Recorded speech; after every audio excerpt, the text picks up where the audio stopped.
Well, welcome to our 56th fly in this series pattern of the month, meaning we've done it 56 months now, which is a bit crazy. Salmon season is over, and my last trip was to the Tweed, and it was really good to see that Tweed was full of fish. There were more fish on the spawning grounds and in the pools than it's been in a long time. So that was positive. One of the few positive things this season. Okay, so but what I'm gonna do here today, maybe influenced by the Tweed trip, I don't know, but we're gonna do a classic fly. And I think we're going to do the fly that in various variations is the fly, the classic fly, that actually catches most fish today. There's a billion black doctors and green highlanders and silver grays, but there are more modern flies influenced by this are thunder and lightning. James Wright, who was probably the fly tie that did most of the really good classic flies, true hero, lived in Roxburghshire. And you want to read more about it, it's in my book. I was going to take it up, but I put it down here instead. And get on to the tying. When you look at the smaller classic flies, I have these are not sorted, but a little collection of mostly doubles in this actually, meaning they're quite late. Classic flies. There's most of the classic patterns, but there are very few thunder and lightning from this age. It was more classic flies earlier, and they were tied on the big singles like this. This is probably a 780, and about the same size, maybe, as we're gonna tie now. Quite different in the profile and quite different in the material and the way they behave when they come in the water. Okay, so I'll leave the classic fly here and we get on to the tying. Today I'm going to tie with our medium fluorescent yellow one, and I'm going to use one of our new colors, or old and new, the fire red that we used to have. It's the hottest we have in our little collection of tube colors. I have a few of the new ones here actually. It's the silver and what we have, an olive and the copper and the pearl, and then we have this. There's a few other new colors too. You can check it on the web if you want. Okay, so I'll start by deciding size, and I'm not going to do a huge one. I'm going to do a fly that is maybe 8-10 centimeters or so. So I'll do almost 2.5 centimeter medium, and then I'll take it and I cut that little angle, put it on to the needle, and a bit of extra small with a bit of angle to make it easier. And have I put my right glasses on? Yep, I have. I'm going to use our 12-0. I'll grease it a little bit on my nose. And I put a little thread on here. And just making that part that I cut on the medium hold the extra small. You've seen me do this before. And the big advantage is that what happens is that I'll keep the flexibility in the tubing without having to put the glue on. Okay, and you know I love Mirage. I'm gonna put some Mirage on. The reason I use the yellow is that I'd like to, too long maybe, I like to keep colors from the classic fly, and I go back and I turn it, tie it in, stretch it out a bit, and this way I don't have any thread under the Mirage color, and it so the black thread can't be seen through it. I think it's better, and you can use a little bit of glue if you want. I'm gonna do a yellow tail like on the classic one.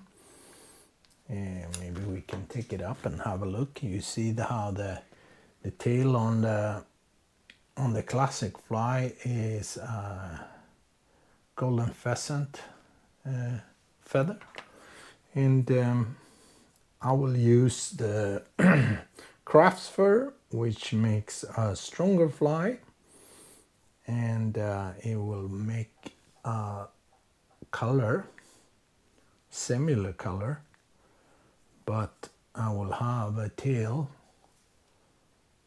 that will keep the color when it gets wet. And that's one of the things I think it's important when we look at synthetic materials, is that we use actually materials that keep the color. Some of the natural materials, they change color when they're wet, and a quite bright yellow part can be very dull yellow when it comes down in the water. I'm not gonna put the little red feather on Indian crow to start with. I'm gonna just adjust this little tail a bit, and I cut and pull from underneath to get a nice taper. If I think it's too long, I can adjust it afterwards too. Okay, ostrich. I'm not going to use the ostrich butt. I'm going to use a little bit of black dubbing. And classic flies, the old ones, had Berlin wool. They called it very fine, natural wool material. I use my dubbing. It's quite simple to put on. And I put a few layers just on top of each other, just to get a little black butt like that. Do the fish care? They for sure don't care. And the reason I'm doing this is just to keep a bit of the classic design. I'm gonna use two of our braids, ribbing. I'm gonna use the hollow braid, the Alta Gold one, and I tie that in. And you know, the body on a classic Thunder and Lightning was, maybe it's done on this, yes it is. It was floss silk, black floss silk that was ribbed. And floss silk is, it sucks water, makes the fly heavier. It's also not as durable as if we use braid. So I'm going to use a black hollow braid as a body, and I'm going to put it on in a way where I don't wind it all the way. Back down the thread, and you saw me maybe cut the yellow with an angle, so I get different length of that, meaning that when I take my thread over it, it will not create a bump. It will be quite even. And since my braid is thin enough and strong enough, I can now overlap these, and I can actually build a body that is a tinsel body that is tapered. And I've said it so many times before, I think one of the most important things with a beautiful fly is that it actually tapers in all materials. Okay, and you can see I don't go all the way to the front. The classic fly's got the flossing all the way. I'm putting some dubbing on here, and I'm moving over to, on a fly like this, it's quite a big fly.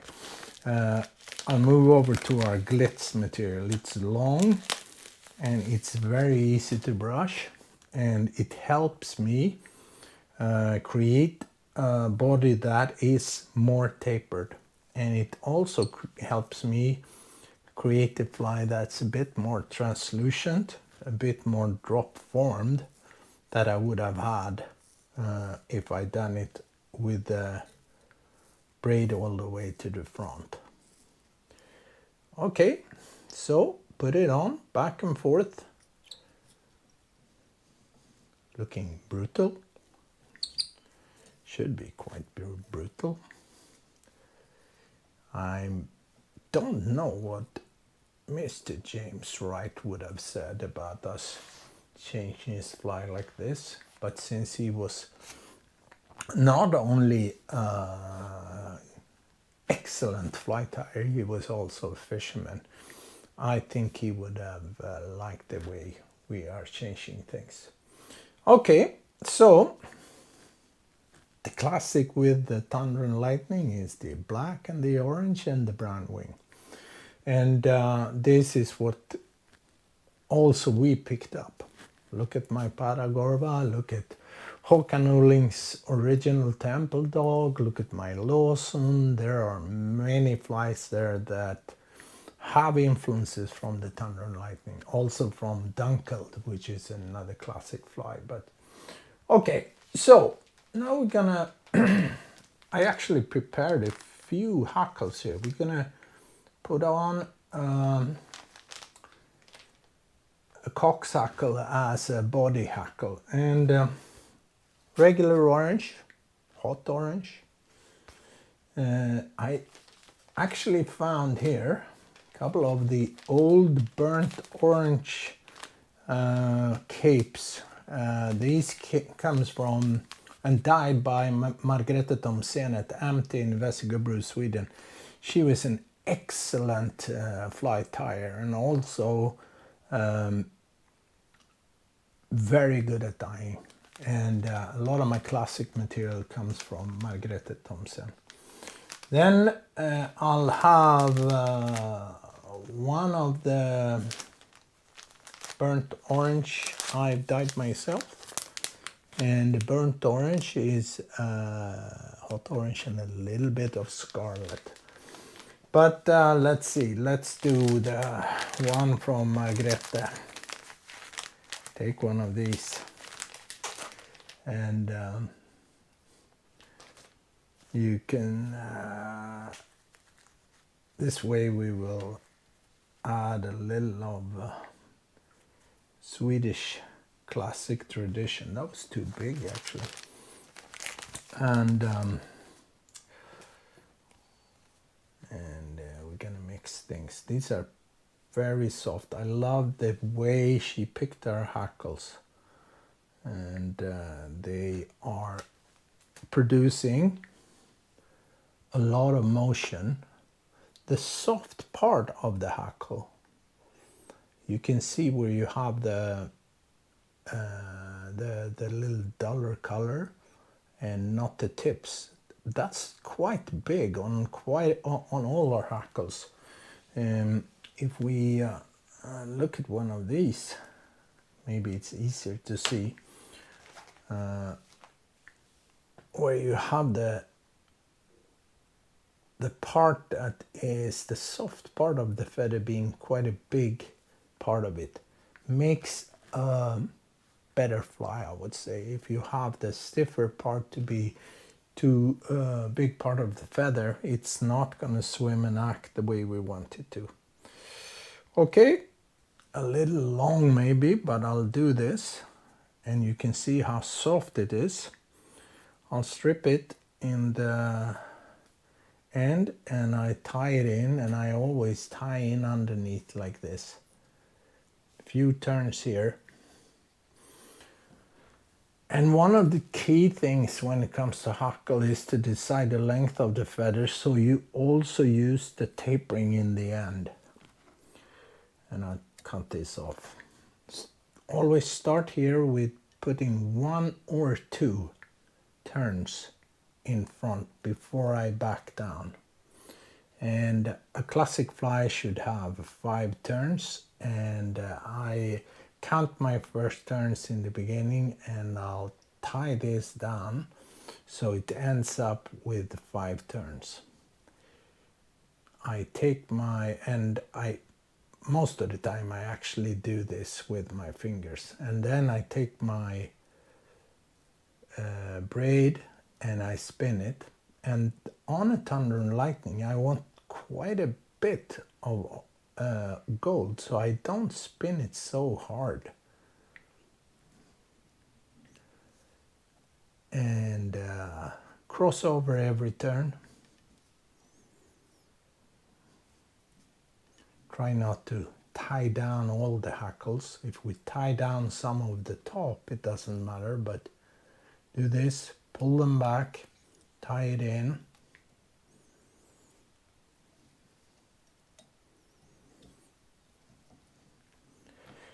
And then I cut off the little tip, and you can see how little it is, so meaning that I picked the right length of the feather using all of it to tie it in. Quite soft, quite good, and take it a few turns more, and then I fold it back and I back down the thread over, so I'm sure this is now secured. Does it look good? I think so. Looks soft. The hackles always look better if they're a little stiffer when you tie the fly, but the fly fish is not as good. And you can see I brush this out and make sure I get a little bit of the black here to mix with the orange strands like this. Okay, so this is I'm gonna tie this fly what I call in a classic way, meaning that I divide the hackles in the end with the last piece of the wing to have a hackle that works from halfway, the lower half diameter of the fly. Fishing wise, I'm not sure. The round bound hackle and a turbo, it's pretty good too. Tying this, I shouldn't say it's better, but I fish them more that way. But let's do this classic. We have to look at what Mr. Wright has done. And okay, so here we go. So now we have a wing that is only one color, and I'm gonna divide the wing because I want to mix it with some synthetics to make it look more alive, actually. Okay, so the original fly in the smaller sizes are always tied only with mallard, brown mallard feathers. It's a fantastic feather, I think, one of the nicest ones to use. But the big flies, you could see they very often have a brown turkey, and it should be the turkey without the white tips. There's actually little white tips on this, but and then because the mallard is so short, there was mallard covering, like on this fly, 3/4 or half of the wing. But we're gonna use soft hair, and I use the same, almost the same color as I do on Patagorvas. It's just me adjusting this a bit. You can use a little bit darker, but some of these hair that is dyed have a few strands of black in it. If you pick one of those, you're gonna get closer to looking like a mallard, and I think that's pretty good. Okay, so this is first part of the wing, but now instead of making this, I was going to say like the thunder and lightnings we did back in the 70s, I'm gonna start by taking a little bit of Angel Hair HD, and I use our hot orange in flames color, and take a few strands. Always better to take more than less, not too much, but you take a little bit and you tie it in. I'll add this way a little more orange to this fly, 1 or 2 turns, and double and spread and tie it in. I very seldom use the HD inside the wing. I use it underneath, and looking at this, I think maybe tapers off nicely. Never cut the angel hair straight like this, because they'll come together and they will make the fly swim not as good. So, and I take this, you saw me, I started brushing this. I always pull it through my brush, take the wing, hold it about 1 centimeter, and then I pull out and taper it before I tie it in. Make sure I get a really nice good taper with a broad bottom and few strands in the top. Even if I'm gonna tie in another wing on top, I will want to taper the first wing like this, and the first wing should be about the length of the tail, and then I tie it in.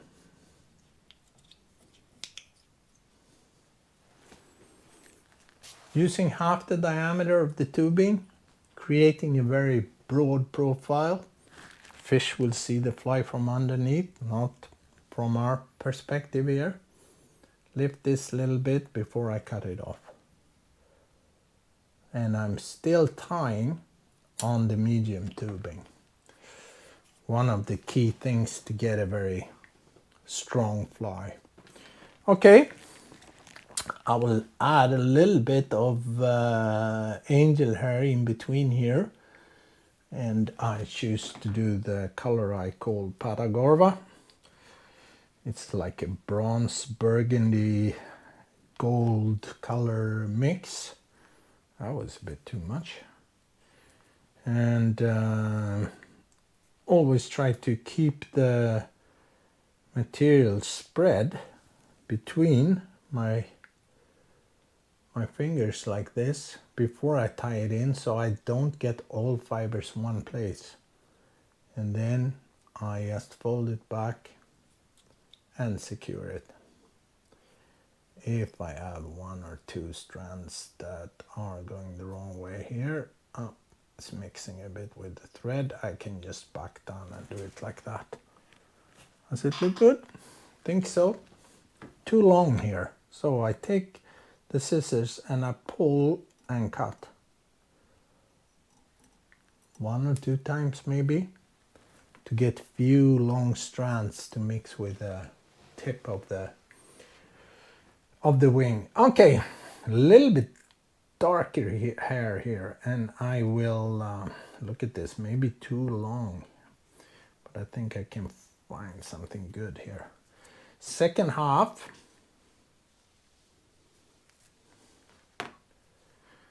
I'll brush through. And the thing when you brush is that you untangle the fibers.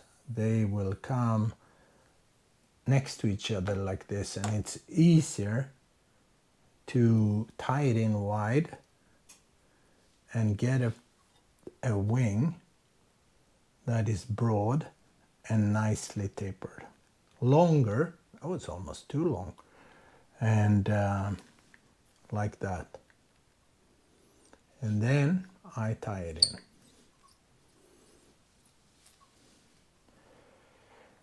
The key thing when it comes to making the material stay is to use the thread. The key thing is to learn how to work the thread, and the thread is very stretchable.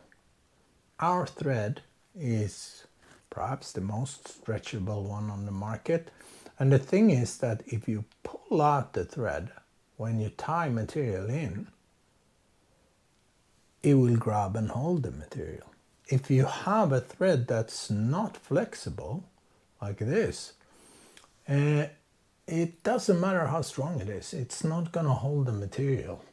I'll do it like this, make sure that I pull out, stretch out the thread when I put the turns on, then I tie it in. Okay, so cut this now.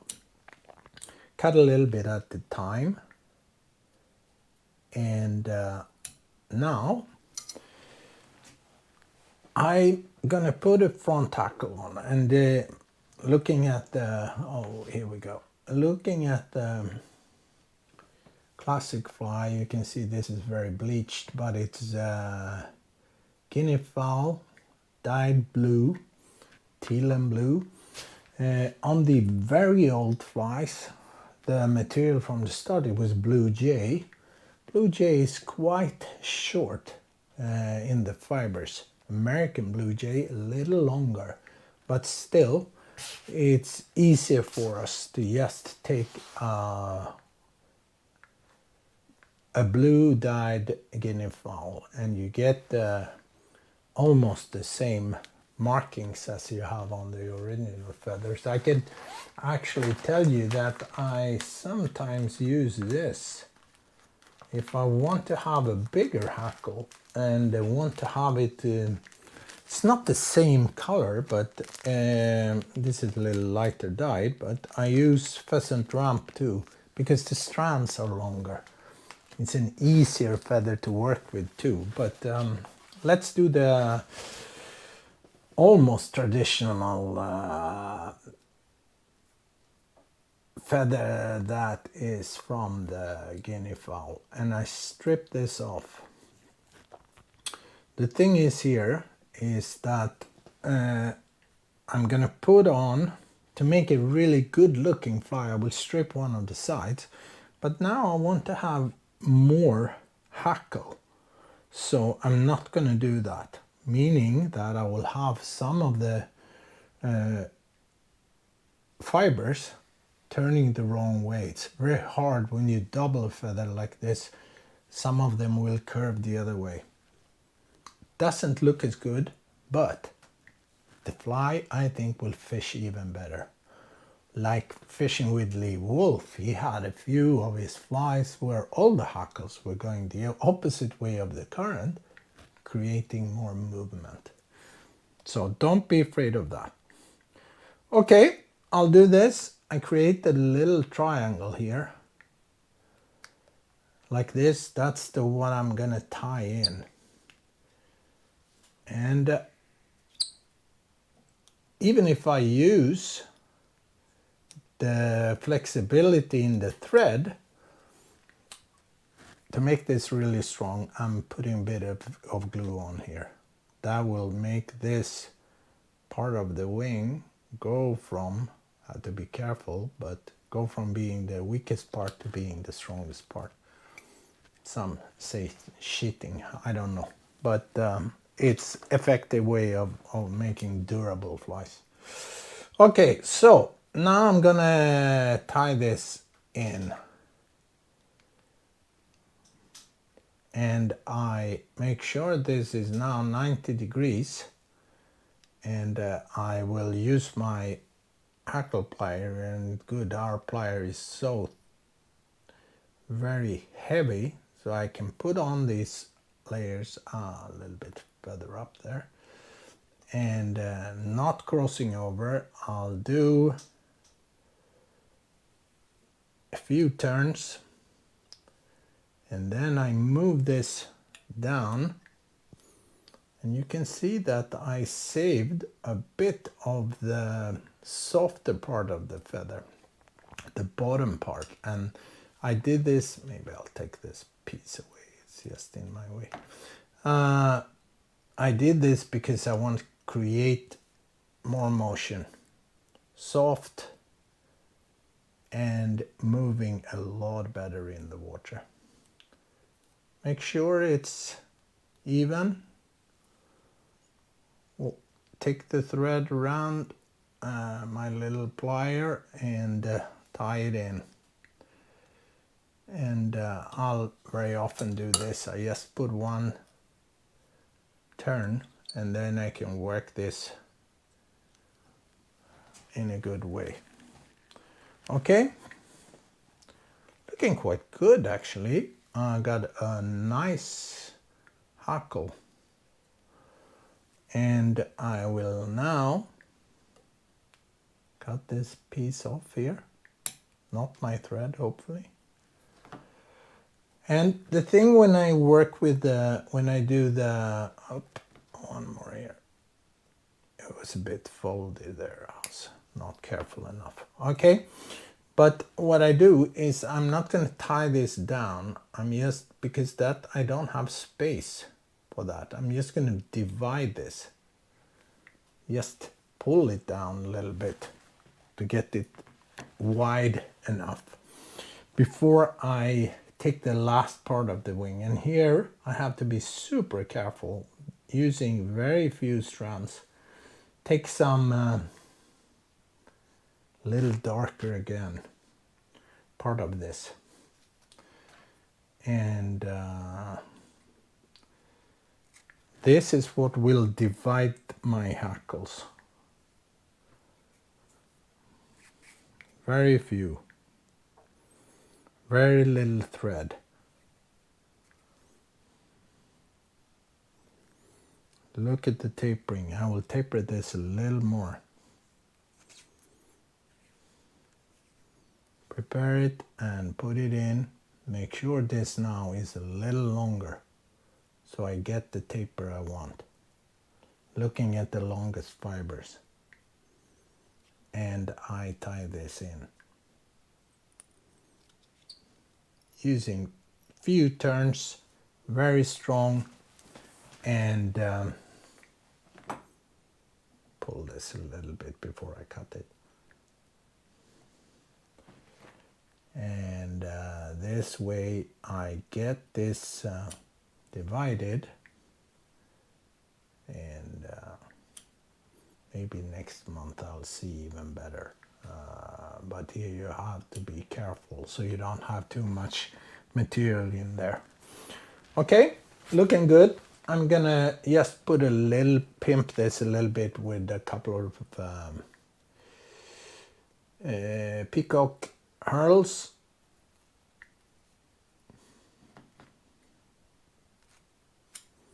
Three to five, these are more, and divide them between my finger. Look so they are not broken. It's just more fun to have a good looking fly than a fly that has broken materials even before you start. Take away one of those, and you see how I create this little roof. Look at the length. Try to put this in, and if I just put my fingers on top here, sometimes these will twist. Oh, I have one that wanted to go down on the side, and if I use 5 like I did here, I can easily letting go of those, and I see that now it doesn't look that good. Then I can just take one away, it doesn't matter. But here we go. I think that was really nice actually. and cut these off, and again cut them close, good scissors. And then I'm gonna put on quite the dark jungle cork. Okay, when I have a jungle cork, you see this curves nicely on this side, so does this do the same? Yeah, maybe a little straighter, but what I do is I work this over my thumbnail and curve it so I get a feather that will follow the wing. You see how it's changing the curve of this, just pulling it over my fingernail. And start always with the one on my side here. Again now, be super careful with thread. Tying that in. 1, 2, 3 is enough. Looking at that, looks good. And then I cut this before I tie in the other one. Take away some of the fluffy fibers and look from above. Normally I'll just turn my vise, but I'm not gonna make this come out of focus for you guys. So I'll do this, I'll look at this, hold the wing, look at the feather so it's even. Make sure I got it right on the side. 1, 2, and 3 turns. Looking at if it's nice and it looks good. Use my fingers to just lift that before I cut it off. Up. The reason I'm slipping is that I press the scissors down to the tubing to make this cut as close as possible. Okay, fly ready, almost. Now we're gonna put on a cone. See what we have, and I'm gonna put on a black cone. Most of the flies I fish myself, I actually use our metallic orange one on the Thunder and Lightning, and but I'm gonna do the classic way here with a black one. Here you've seen I've used very little thread here, so I'll have to be able to secure the materials with glue. And the way I do it, I use support first of all to put this on, and I put it on a little bit away from the material. You need very little glue, so you can put it on the thread, but I'll do it like this, and then I hold this and I use the thread to just move the glue closer to the wing. Here we go, now it's moving. Okay, and then I'll take this and I pull it down. First I make sure that the thread is, the glue is holding the thread. Don't need to cut it very close, and I take this and I just press it down. And I press it down so there's no thread seen here, because the thread is what is the most vulnerable part of a fly like this. Even easier to press this down when you have the fly out of the vise. Hold it back like this, use support and cut it. And the good thing now, since I like fluorescent part of my flies, is that I have the fire red here. Oh, what should I do? I got a yellow. Can I use a yellow on the Thunder and Lightning? Maybe.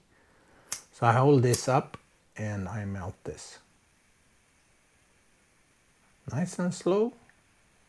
Melt it down, nice and slow. Shouldn't start burning. And if I hold it up, I get a nice little hole there. Okay, ready. So I take this and I look underneath, and you can see I have 1 or 2 very long angel hair strands.